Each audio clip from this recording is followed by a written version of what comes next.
Este podcast é uma gentileza de Julieste Logística. Há mais de uma década transportando.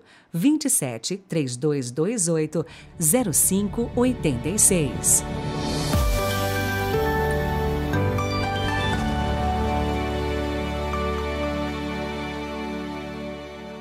Trigésimo terceiro domingo do tempo comum, 13 de novembro de 2022. Seja muito bem-vindo ao nosso podcast de hoje.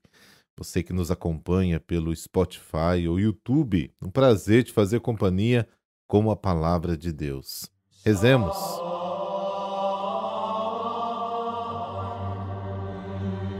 Pelo sinal da Santa Cruz, livrai-nos Deus, nosso Senhor, dos nossos inimigos. Senhor nosso Deus, fazei que a nossa alegria consista em vos servir de todo o coração, pois só teremos felicidade completa servindo a vós, Criador de todas as coisas. Amém.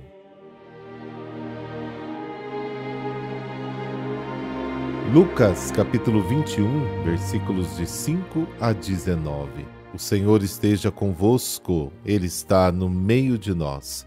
Proclamação do Evangelho de Jesus Cristo segundo Lucas. Glória a vós, Senhor.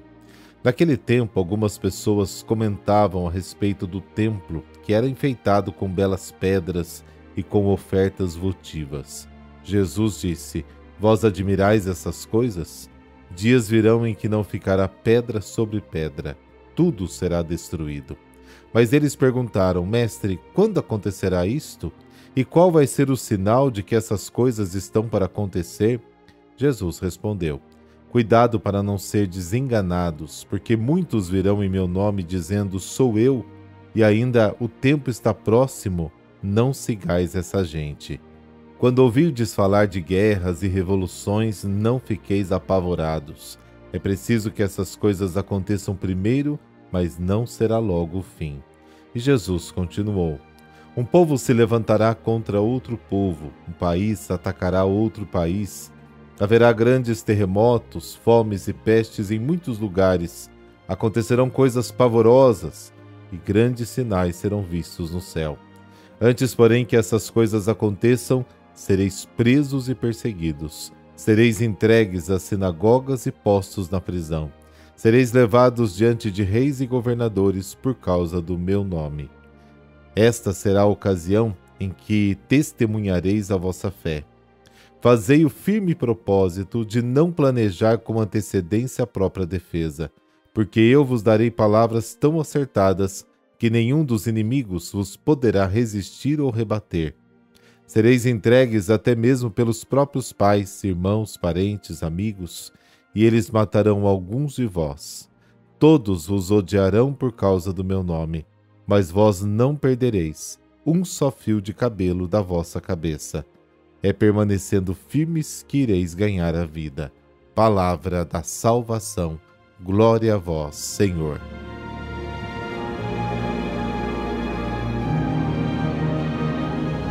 O Templo de Jerusalém era considerado uma das 7 maravilhas do mundo. E aqueles que admiravam e engrandeciam o templo, Jesus dá uma previsão de destruição.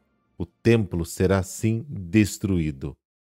Deus não dá tanta atenção à beleza dos mármores e à preciosidade dos presentes, mas quer o povo cuja vida transpareça diante do Deus que vive no meio deles.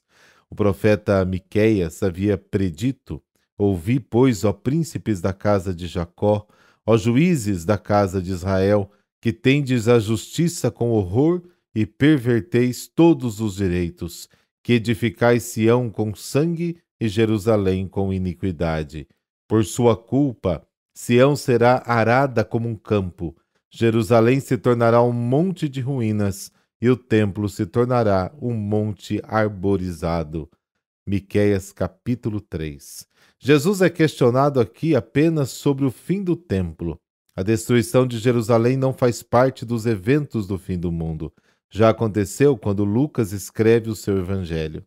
A primeira intenção do evangelista é mostrar que não estamos indo para um fim, mas para o fim, para a finalização. A morte do velho mundo é ao mesmo tempo o nascimento do novo. Jesus não responde à nossa curiosidade sobre o futuro, mas quer tirar de nós a ansiedade e o alarmismo sobre o fim do mundo, a sua finalidade, que são inúteis e só causam danos. Ao medo do fim do mundo e da morte, Jesus oferece a alternativa de uma vida que se deixa guiar pela confiança no Pai, uma atitude de amor que já venceu a morte. O Filho de Deus, que se fez homem, já nos revelou o destino do homem e do mundo. O seu mistério de morte e ressurreição é a verdade do presente e do futuro.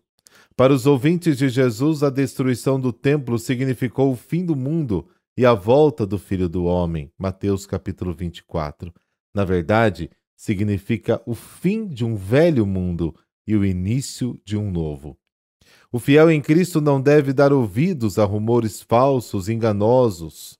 Até São Paulo teve de advertir os cristãos de Tessalônica, escrevendo-lhes o seguinte: nós os pedimos, irmãos, quanto à vinda de nosso Senhor Jesus Cristo e ao nosso reencontro com Ele, que não vos deixeis confundir e perturbar tão facilmente, nem por inspirações fingidas ou por palavras, nem de alguma carta passada como nossa, como se o dia do Senhor fosse iminente. Ninguém vos engane de forma alguma. 2 Tessalonicenses, capítulo 2.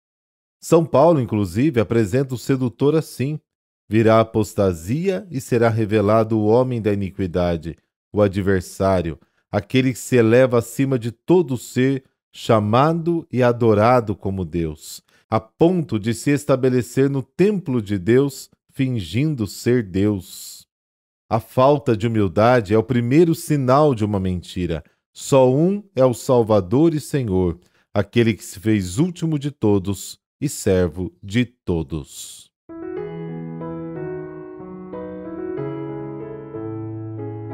E hoje a igreja celebra São Diogo de Alcalá.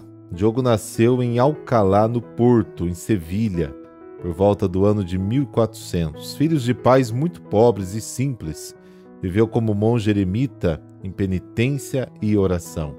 Alimentava-se somente com os produtos da pequena horta que cultivava e se vestia remendando os panos que o povo lhe dava em troca de pequenos trabalhos artesanais.